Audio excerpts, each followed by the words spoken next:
Welcome to Kane Brewing Company. I'm Michael Kane, the founder. You're here in our tasting room at the brewery in Ocean Township. We're located off Route 35 at 1750 Bloomsbury Avenue. The brewery itself is open to the public on weekends, starting Friday nights from 4 to 7, and also Saturday 12 to 5, where you can come in and sample all the beers we have on tap, take a tour of the brewery, and learn a little bit more about the brewing process and the styles of beer we like to make here.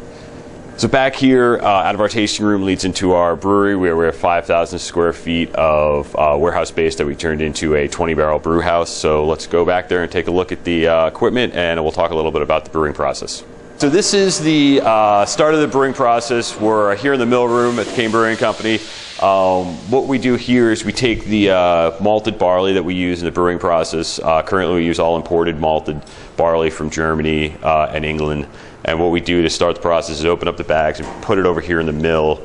What we want to do is crack the grain open slightly. You can see here, this is sort of what the malt looks like. It almost looks like seed a little bit. And what you want to do is crack the outer shell, I guess, of the grain and expose the inner starches that are inside the grain. So we load this up. We mill all the grain through the mill up into our grist case here.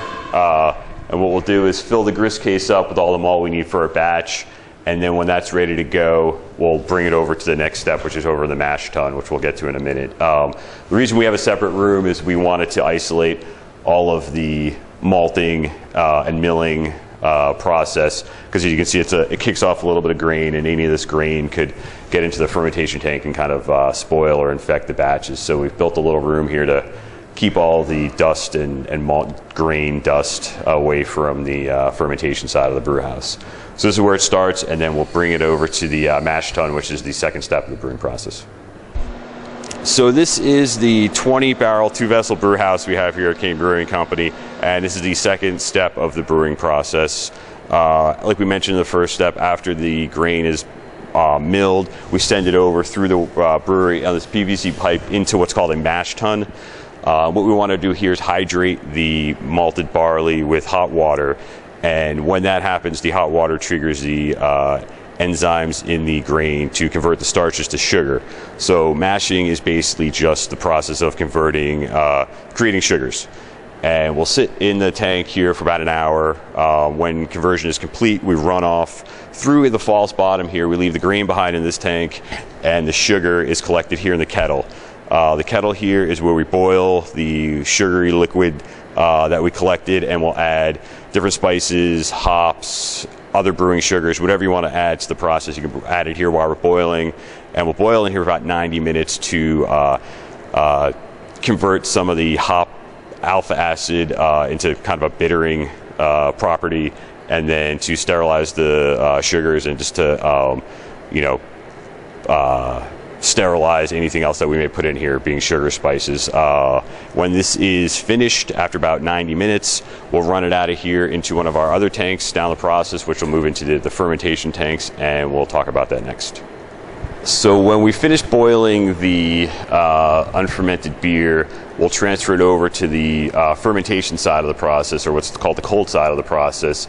We have 3 40-barrel fermenters here, which is about 1,200 gallons of beer we can ferment at one time, and it's twice the size of the brew house, so we can brew 2 batches in one day to fill up these tanks. We run it into here as we're running the liquid from the kettle into the fermenters, where we add the yeast, which is the final ingredient of the beer, and it'll sit in these tanks for anywhere from 2 to 4 weeks, depending on the style of beer and what we're doing to that beer. You know, if we're dry hopping it or adding other things to the tank later. Once fermentation is complete in these tanks, after about 4 weeks, we'll crash the tank down, because all these tanks are temperature controlled, and we'll transfer the beer to the last step of the process, which is this tank here, which is called a bright beer tank. What we do is move the fermented beer into this tank, and that's where it gets carbonated. So we'll carbonate the beer in this tank, the final step, and then we package directly off of the bright beer tank. We're a draft-only brewery, which means everything we do is in kegs. We don't bottle anything right now, and what we'll do is transfer the beer from the bottom with some hoses into the tanks, and as you can see, we're kind of in the process of doing that today, cleaning the kegs here in our keg cleaner, and then packaging off the bottom there. So here we're in the cold room at Kane Brewing Company. We have about a 600 square foot cold box where we store all of our final products before it goes out. We're self-distributed, which means we need to store all of beer on site before it goes out to the bars and restaurants. So we have a fairly large room right now to store beer in.